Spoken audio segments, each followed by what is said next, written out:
matinale Tocsin, 7h30, 9h30, à la volée. Et à la volée, je suis très heureuse de recevoir David Van Emmelrich, pilote, polytechnicien, ancien consultant en intelligence économique, ancien officier liaison de renseignement au sein des forces spéciales, fondateur du mouvement pour la destitution d'Emmanuel Macron, ancien responsable du mouvement Démission pour François Hollande et auteur de ce livre, et vous allez voir l'image de la couverture s'afficher, Les ailes de la liberté. Bonjour David Van Emmelrich. Bonjour Clémence, c'est moi-même qui fais souvent l'erreur parce que j'avais hésité entre les titres. C'est bien Les ailes de la libération que j'ai écrit. Et effectivement, on compte renverser le régime. Malheureusement, je ne dispose pas d'une armée de l'ombre. Et je ne peux pas, comme Jean Moulin, solliciter des dizaines de milliers de saboteurs. Et donc, je n'ai pas de garantie que ça va marcher demain. Oui, on va parler de cette armée de l'ombre, vous parlez de la résistance, vous parlez des résistants dans votre livre. C'est une forme de carnet de bord de pilote où vous écrivez un peu comme ça le soir et même parfois, d'après ce que j'ai compris, pendant le vol, vous allez nous expliquer comment vous faites ça. Vous prenez des petites notes sur votre quotidien. Un quotidien qui a été bousculé à partir du moment où vous avez décidé, peut-être revenir au début, pour ceux qui ne vous connaissent pas bien, où vous avez décidé justement de passer à l'action. Et cette action, pour vous, votre action de résistance, c'est ce pilotage avec banderole et le passage de cette banderole et de ce message Macron destitution au-dessus des têtes des Français. Est-ce que vous pouvez nous raconter d'abord comment vous êtes arrivé à là, avant qu'on revienne sur vos analyses qu'on peut trouver dans ce livre? Alors c'est vrai que ça fait 12 ans maintenant que je suis dans la dissidence. J'ai sorti encore un tweet hier où je racontais ma première arrestation. Et c'est un basculement parce que quelque part, je viens de cette élite qui dirige la France, entre guillemets. Je suis polytechnicien. Quand j'étais à l'école, je veux dire à l'école polytechnique, on se posait toujours la question, est-ce que je vais à l'ENA? Est-ce que je vais directement dans un ministère? Est-ce que je rentre dans un parti politique? Et la plupart des polytechniciens, ils choisissaient différentes voies de pouvoir. Et moi-même, j'étais parti dans des cabinets d'intelligence économique, donc finalement pour aider le régime à faire du profit. Et quand j'ai été dans les forces spéciales, je ne suis pas censé en parler, hein, il y a des lois qui interdisent de dire ce qu'on a fait, mais schématiquement, il y a des opérations psychologiques en cours. Quand c'est dans l'armée, c'est pour défendre la patrie. Mais si l'armée fait des opérations psychologiques pour essayer de contrôler les populations des pays voisins, eh bien, à votre avis, que fait le ministère de l'Intérieur? Alors, attendez, des opérations psychologiques pour contrôler la population à l'intérieur. Et donc, quand on réalise que le régime a les moyens, a les connaissances pour manipuler des populations, et après on se dit, mais qu'est-ce qu'ils font avec tous les milliards qu'on leur donne? Et puis, donc j'avais déjà cette connaissance, puisque j'avais pratiqué le renseignement, l'intelligence économique, quand un jour j'ai vu que le régime, parfois, il n'est pas du tout subtil et il matraque. Il matraque des pacifiques, des gens qui ont manifesté pacifiquement dans la rue. Alors là, c'était intolérable quand j'ai vu des jeunes filles sous mes yeux se faire matraquer, des grands-mères se faire gazer.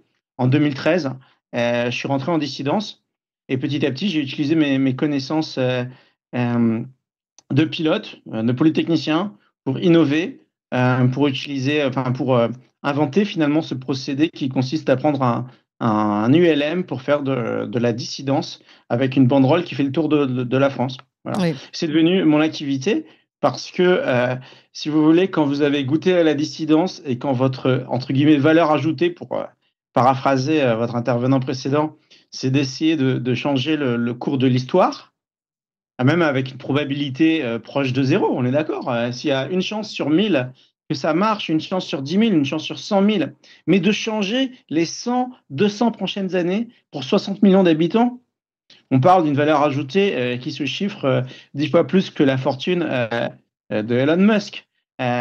Si la France basculait dans le camp de la démocratie, vous imaginez l'impact même sur l'histoire du monde.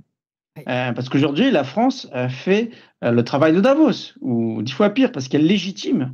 C'est censé être le pays de la liberté, des droits de l'homme. À chaque fois que la France...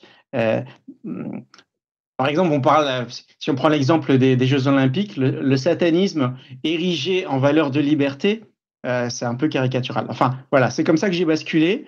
Ça fait 13 ans déjà. Et aujourd'hui, j'ai décidé de faire connaître mes idées dans un livre. Oui.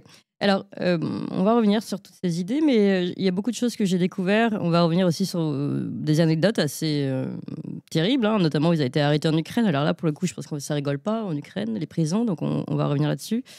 Mais d'abord, il y a quelque chose qui m'a beaucoup étonné, on va dire pas étonné, mais impressionné. C'est finalement le nombre de fois que. Parce qu'en fait, c'est un carnet, ce sont des entrées un peu par jour, ou en tout cas assez régulières, où vous notez voilà, vos petites impressions du jour. Et très souvent, on voit, vous avez mal à la tête, vous avez comme presque un refus physiologique, j'ai envie de dire, de retourner dans les airs. Une boule au ventre, vous parlez très souvent de cette boule au ventre. Euh, et en fait, j'ignorais à quel point, et vous allez nous expliquer pourquoi aussi, il y a véritablement une prise de risque vitale, hein, dans ce que vous faites, et de plus en plus d'ailleurs, puisque vous êtes de plus en plus traqué, on va revenir aussi là-dessus. Donc à chaque fois, vous devez vous poser un peu dans des conditions très très compliquées, et qui ne sont absolument pas réglementaires, on va dire. Et en tout cas, vous avez tout le temps cette boule au ventre, mais malgré tout, vous y allez. Est-ce que vous pouvez nous parler de ça? Il y a des métiers qu'on choisit pour plusieurs raisons. Euh, Si on, vous savez, par exemple, moi j'aime bien aller danser. Oui. Et je ne peux pas vous dire le plaisir que j'ai à aller faire danser des jolies femmes quand je danse, on va dire, une sorte de tango. Euh, Il y a des gens qui vont chanter sur scène. Il y a des gens qui, comme vous, se retrouvent à discuter avec des gens très intéressants pour promouvoir des idées. On a beau se lever le matin dans ce cas-là, c'est agréable. Hmm. Et je me souviens quand j'enseignais les mathématiques, c'est vrai que j'avais aussi une toute petite boule au ventre avant d'ouvrir la salle de classe, avant la porte de la salle de classe. Mais une fois que j'étais devant mon tableau, en fait, j'aimais bien ça, de développer l'intellect de mes élèves. Et le pilotage, pour moi, c'est un peu différent. Vous savez, mes frères étaient fanats de pilotage, et moi, je m'étais posé la question. Et d'ailleurs, j'ai voulu aussi être pilote de chasse à un moment. Hmm. Mais vraiment, c'était un court moment de mon histoire. Et à titre de curiosité intellectuelle, que je me suis payé mes heures de vol, que je suis allé jusqu'au bout, que j'ai piloté. Et ensuite, je trouvais ça stimulant intellectuellement d'avoir un manche entre les mains et d'essayer de libérer des facultés supérieures de l'esprit pour toutes les décisions stratégiques qu'il y a à faire pendant le pilotage. Ouais. Est-ce que je continue? Est-ce que je vais là? Je suis où sur la carte? Je discute avec le contrôle. Les En fait, il faut vents, la libérer pas météo, mal. ouais. Oui, la météo, la navigation, le Les carburant, terrains, ouais, le carburant. la Ça vous sécurité, arrive les souvent les terrains. problèmes de carburant en plus, hein, donc oui. Oui, pour un pilote de ligne, on fait l'analyse du carburant au départ, mais comme il change rarement son plan de vol, en général, tout se passe bien dans le Hmm. vol commercial. Alors que moi, c'est le contraire, je change en permanence Vos plans? mes trajectoires parce que la météo change, parce que je décide de faire un troisième passage au sol pour le photographe, ou parce que la gendarmerie m'attend Oui. sur l'aérodrome de La Baule et que je décide d'aller un peu plus loin. Hmm. Donc, je change en permanence mes vols. Cette improvisation me permet de rester libre, mais ça demande pas mal de facultés de décision stratégique. En soi, c'est extrêmement motivant. C'est extrêmement, vous savez, peut-être que je suis un peu un aventurier qui a besoin d'adrénaline. Hmm. On est complètement shooté à l'adrénaline quand on pilote un petit ULM avec les gendarmes au sol. Ouais. Et j'espère que ça se voit un peu dans le livre. Il y a cet esprit d'aventure euh, qui n'est pas désagréable, mais en fait, quand on l'a pas cherché, voilà, quand j'étais petit, je ne m'étais jamais dit je vais faire aventurier quand je serai plus grand. Non, c'est vrai que par contre, ce désir de changer l'histoire de France, d'aider mes compatriotes à se libérer, et c'est pour ça que j'y vais. Moi, c'est la finalité ultime euh, de ce que je fais qui m'intéresse, et pas tellement le pilotage. Et c'est pourquoi, si vous voulez, la toute première fois que je l'ai fait, il y avait vraiment que l'adrénaline. Mais aujourd'hui, enfin, vous savez, avec l'âge, on est censé gagner en raison Hmm. et on fatigue. Et est-ce que à 50 ans, si vous avez créé une chaîne de pizza, est-ce que c'est à 50 ans que vous seriez vous-même en train de les livrer sur une motocyclette? Je suis pas sûr. Vous avez, avec l'âge, avec le recul, il faut apprendre à déléguer. Et moi, aujourd'hui, c'est ce que j'aimerais faire. Ce que j'aimerais, c'est qu'on ait une escadrille entière de pilotes de la résistance. Ah bah c'est une bonne idée ça. Bah, écoutez, s'il y a des sponsors qui sont prêts à financer les parcours des pilotes, Écoutez, en je général, sais que... en tout cas, en général, les messages que nous passons sur Toxin sont passés et il y a beaucoup de réponses. Donc déjà, passons ce message immédiatement. David Van Amelric, vous appelez à une armée de l'ombre, comme vous le disiez au départ, mais en tout cas une armée de résistants qui puissent être, d'autres pilotes du LM qui puissent éventuellement faire voler cette banderole Macron destitution ou d'autres messages politiques. C'est ça l'idée, hein, David Van Amelric. Alors, j'ai un camarade retraité avec qui on a volé, avec Francis Lalanne, qui aimerait bien faire voler une banderole. Et il y a potentiellement plein de pilotes. Et ce serait bien aussi qu'on ait des jeunes. Quand je dis que ce serait bien qu'on ait des jeunes, c'est parce que je pense, et je les critique dans mon livre, à tous ces jeunes futurs cadres qui choisissent de faire Saint-Cyr ou qui choisissent d'autres parcours qui reviennent en fait à servir le régime. Oui. Et assez tôt dans la vie, l'homme doit faire des choix. Oui. Et est-ce qu'il va, entre guillemets, cotiser pour sa retraite, hein, pour encore faire référence à votre précédent intervenant, ou est-ce qu'il va donner du temps pour autrui? Est-ce qu'il va vraiment, là, maintenant, tout de suite, créer de la valeur pour la France et pour les générations futures, sans aller parler de cotisation? Alors, ces choix un peu difficiles, c'est le choix que le citoyen doit faire s'il veut rentrer en résistance. Et je vais être réaliste, tout le monde ne peut pas prendre un ULM, consacrer ses étés et se faire arrêter en permanence avec l'épée de Damoclès. Oui, mais attendez, parce que si vous êtes plus nombreux, vous pour le moment, vous êtes repérés, recherchés. Hein. Donc, d'ailleurs, vous le racontez à plusieurs reprises. Vous voulez atterrir, et puis finalement, vous voyez qu'on vous attend déjà sur la piste d'atterrissage. Vous devez redécoller immédiatement. Ça vous arrive souvent, ou alors on vient vous chercher au moment où vous êtes dans les alentours. Donc, vous courez dans votre avion pour pouvoir redémarrer. Enfin voilà, ça c'est votre quotidien. Vous êtes toujours prêt à décoller, et surtout un des éléments que vous précisez, c'est que il faut toujours que vous remballiez très vite la banderole, parce que c'est surtout ça, en fait, le fait délictuel, entre guillemets, c'est cette banderole. D'ailleurs, vous allez nous expliquer pourquoi. Donc, mais si vous êtes beaucoup plus nombreux, le traquage sera aussi plus compliqué, j'imagine. Effectivement, c'est un rapport de force. Et on le voit, moi j'aime dire des choses encourageantes. C'est mon job d'encourager la résistance. Et les Français sont descendus dans la rue, Oui. par millions. Je parle des Gilets jaunes, mais il y a d'autres exemples. Et ça montre que, un, le Français s'intéresse quand même à l'histoire de la France. Deux, on est très nombreux à vouloir renverser le régime. Et trois, ça facilite. Le nombre facilite parce que tout le monde fait vite le calcul dans sa tête. On ne pourra pas attraper tout le monde. Ouais. Donc, dans une grosse manifestation, on se sent protégé. Ouais. Il y a des effets psychologiques, mais il y a aussi un calcul très rationnel. Et c'est exactement ce que vous dites. Si on était très nombreux, ce serait très compliqué de faire de la répression. Donc, effectivement, il ne faut pas qu'on soit, entre guillemets, un groupe commando qui fasse un putsch. Il faut que ce soit l'armée de l'ombre, l'ensemble des citoyens français résistants qui se lèvent de manière structurée. Et il y a des exemples dans l'histoire dans l'histoire récente de l'humanité, de régimes totalitaires qui sont tombés suite à une révolution populaire massive, non violente. Alors moi, je pense beaucoup aux pays de l'ancien bloc communiste, notamment la Pologne. On parle beaucoup de la CIA, mais la CIA, non, c'est pas non plus, je veux dire, c'est pas une baguette magique. C'est vraiment le peuple polonais, avec à l'époque le pape Jean-Paul II, qui leur a dit, qui allait prier en Pologne, et c'était tellement contraire à l'idéologie du régime que le fait même pour les Polonais de se rassembler derrière Karol Wojtyła a commencé à faire une dissidence massive. Alors, c'est pas ce qu'on peut faire en France, parce que la France n'est pas aussi chrétienne, catholique que la Pologne, mais vous savez, pour qu'un régime s'effondre, il suffit qu'on désobéisse tous. C'est une platitude de le dire. Si vous voulez, on pourrait lire quelques passages du livre où j'explique comment on réussirait le soulèvement populaire. Oui, vous écrivez votre plan, on va en parler dans quelques instants. Mais donc, on l'a compris, en tout cas, un appel à ces résistants de l'ombre. Et je voudrais juste préciser à ce sujet, vous en parlez, vous dites à quel point, parce qu'il y en a qui me disent, mais enfin bon, comment on fait une résistance avec des banderoles et un avion.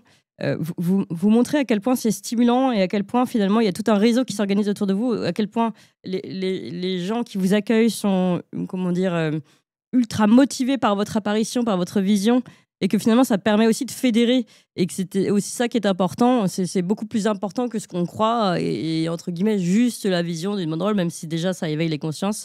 Il y a aussi tout ce réseau de l'ombre, et vous en parlez très bien dans votre livre, parce qu'à chaque fois vous atterrissez quelque part, vous avez quelqu'un qui heureusement va vous apporter un jerrycan d'essence, un autre qui va vous loger, un autre qui va vous aider à comment dire, réenrouler votre banderole. Donc vous avez véritablement tout un réseau quand même, hein, c'est ça qui est intéressant, qui se met en place sur tout le territoire français. Bon, c'est pas très structuré et j'ai pas entre guillemets ce que j'aimerais, un chef d'état-major, un chef des opérations qui derrière préparerait tout et j'arriverais quelque part. Non, souvent ça se fait à la volée. C'est le cas de le dire. Je pars en vol et j'envoie quelques SMS à 2-3 personnes, sur Telegram, et je dis je vais changer de plan, il va falloir trouver quelqu'un à tel endroit, et c'est un peu la providence avec nos réseaux de diffusion et qui assure ce soutien. Mais effectivement, le soutien est finalement efficace, il est diffusé. Et l'impact de la banderole, encore hier, je passais dans une manifestation anonymement, juste comme ça, dans la foule, et des gens s'approchaient en disant « Oh, je vous ai vu, il y a 2 ans, vous êtes passé sur Saint-Tropez avec votre banderole, ça m'a marqué. » Et voilà, c'est le choix même de l'opération est 100 000, 10 000 fois plus qu'un passage à la télévision, parce que un passage à la télévision, on l'oublie. Alors que, et puis même si on faisait des publicités sur les médias mainstream, ça coûterait des centaines de milliers d'euros pour quelques secondes de passage de publicité. Et là, pour une dizaine de milliers d'euros pour un été, on fait une opération qui touche des millions de personnes. Ouais. Alors, comment faire justement, comment reprendre le pouvoir? Vous avez une théorie et surtout un plan. Je vais lire les points de votre plan. Travailler l'espoir.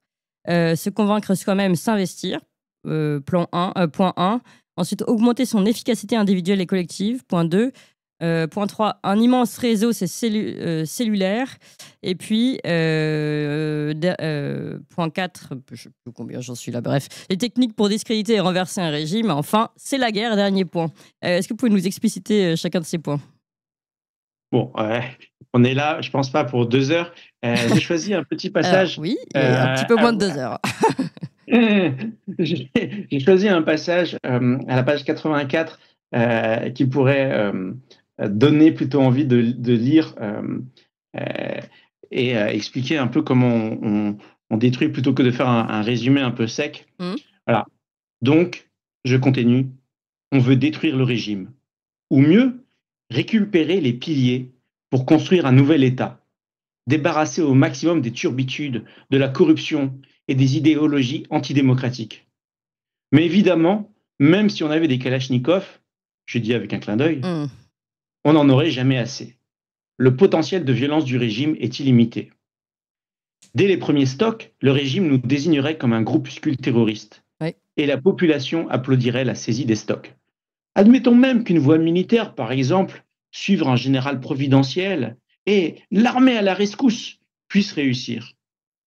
Alors, même en cas de succès, le mouvement serait discrédité à jamais.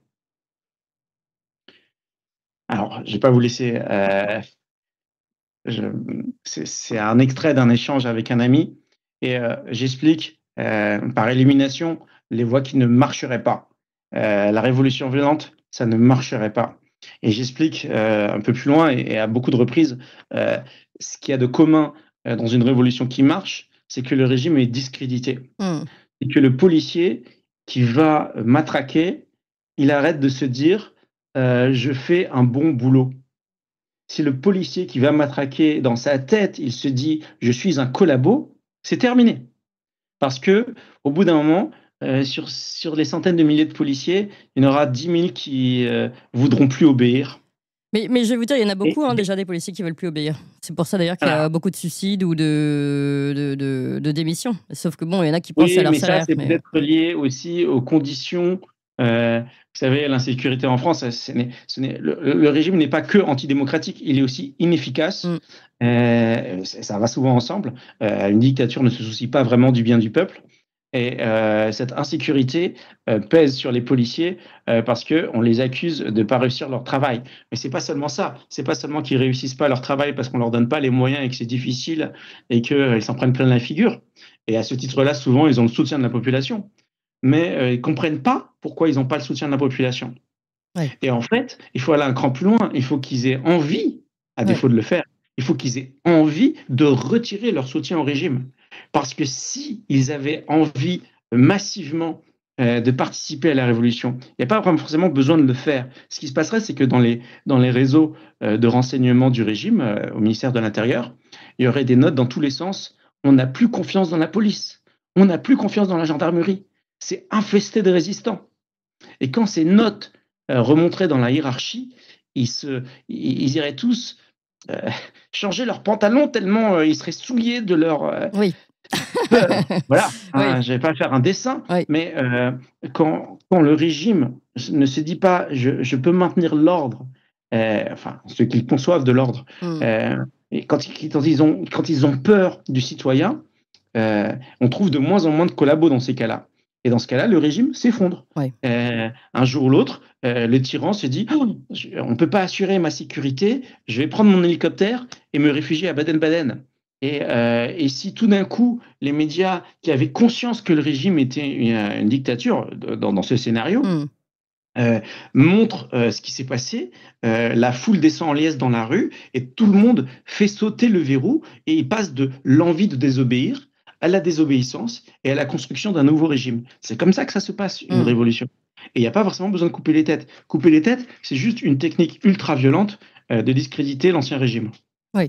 Donc le discrédit, finalement, qui passe par la communication, qui passe par la formation, c'est le rôle de Tocsin, mais c'est votre rôle également à travers ces banderoles et cette, je le rappelle, appel que vous passez ici en direct de Tocsin pour une armée de résistance passive, je le rappelle, on l'a dit aussi, non violente, je le rappelle aussi pour pas avoir de problème, nous, avec les autorités avec lesquelles nous devons travailler évidemment, donc une armée d'information à travers ces banderoles notamment, on l'a bien compris. Peut-être un dernier mot, puisque toujours dans ce plan vous dites c'est la guerre. Ça veut dire quoi, c'est la guerre? C'est une attitude mentale. Ouais. Si on se dit bon, ce régime on peut s'en accommoder, on rentre dans la catégorie des moutons. Oui. Peut-être des moutons frustrés. Vous savez, il y a des gens qui m'ont aidé, mais qui, pour se dire au revoir, me disent « Oh là là, on n'y arrivera jamais, les Français sont des veaux. » Il y a une manière de rejeter la faute sur l'autre et pour agir un peu moins et pour justifier sa désespérance. Oui. Quand on se dit « c'est la guerre », on s'en fout. Passe à l'action, Non, mais même, on s'en fout. Si c'est la guerre, si on s'en est rendu compte, eh ben, même quand je suis désespéré, là encore, c'est défiguré. Je tiens mon flingue et je vais tenir ma position dans la tranchée parce qu'il ne faut pas que l'ennemi y passe. Il faut se rendre compte qu'à chaque fois qu'on ne participe pas à la résistance, l'ennemi passe. On prend la position. Et qui va morfler, qui va souffrir les générations futures.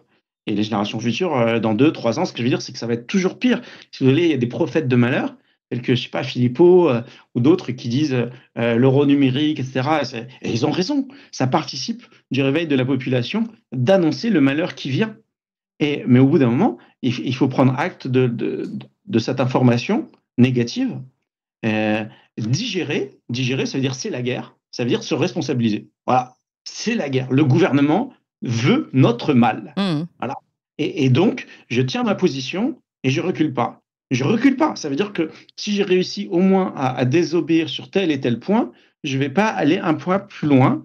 Et si je peux, je vais même avancer, reconquérir du terrain, aller coller un autocollant d'institution, aller acheter un livre sur la résistance, me former, m'investir. J'ai fait la liste, comme vous l'avez dit, elle passe par des points qui sont individuels, qui se commencent dans la tête. Pour faire la guerre, il faut commencer par prendre soin de soi. Si vous allez dans un camp d'entraînement, quand on vous recrute, on vous donne un uniforme pour qu'il y ait un changement psychologique qui s'opère. Il faut se lever tôt le matin, il faut faire des pompes, il faut aller courir, il faut manger équilibré, il faut prendre soin de soi. Et après, on apprend à marcher comme une unité, à obéir à des ordres, mais si possible qu'on comprend. Donc l'officier, lui aussi, il a été formé à expliquer. Voilà. Quand on réalise que c'est la guerre contre un régime qui veut notre mal, eh bien, on rentre dans cette armée de l'ombre. Et j'utilise des termes qui ont souvent été critiqués par quelques résistants, parce que quand on aime la liberté, on n'aime pas forcément le vocabulaire de l'armée. C'est vrai. Si on veut se libérer, on ne veut pas bêtement se suivre remettre des ordres. dans un autre, oui, c'est ça. Voilà. Mais quelque part, il faut se dire, voilà, réfléchir. c'est l'armée, mais l'armée de la résistance. Et c'est un choix volontaire qu'on fait de sacrifier du temps pour les générations futures, pour libérer la France.